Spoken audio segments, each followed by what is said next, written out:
Let's now look at practice problem number 3. Customers at an ice cream shop took a survey. The results showed that 144 customers rated the shop as being very satisfactory.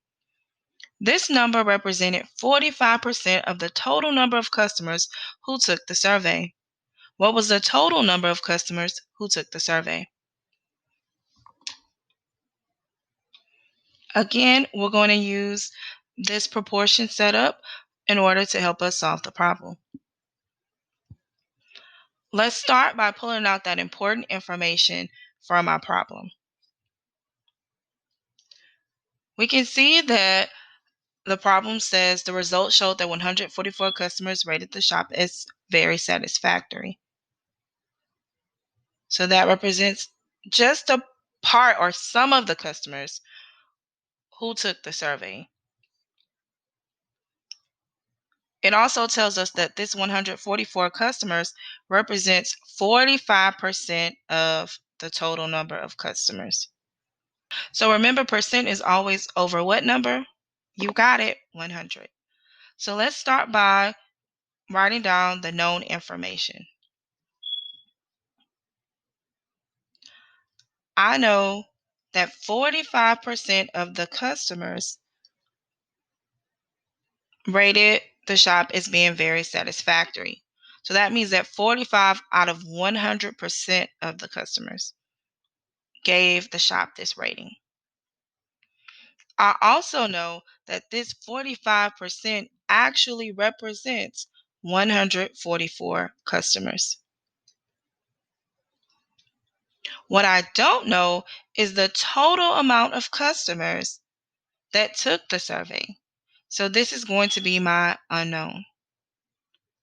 So this tells me that in this problem, I am looking for the whole. I need to ask myself, what can I multiply by 45 to get 144?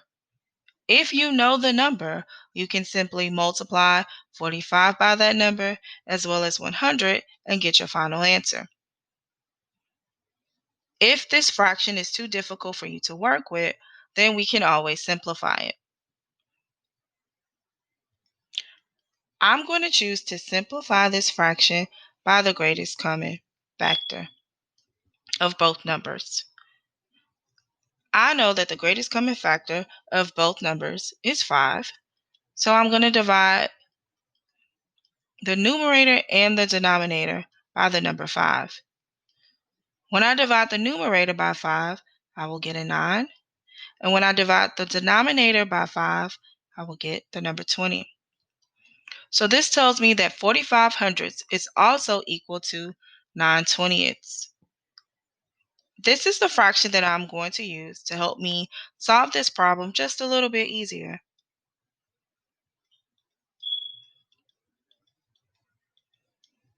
Now I can ask myself, what can I multiply by 9 to get to 144? That's correct. The answer is 16. Whatever I do to the top, I also have to do to the bottom to keep my proportions equivalent. So 20 times 16 is going to give me 320.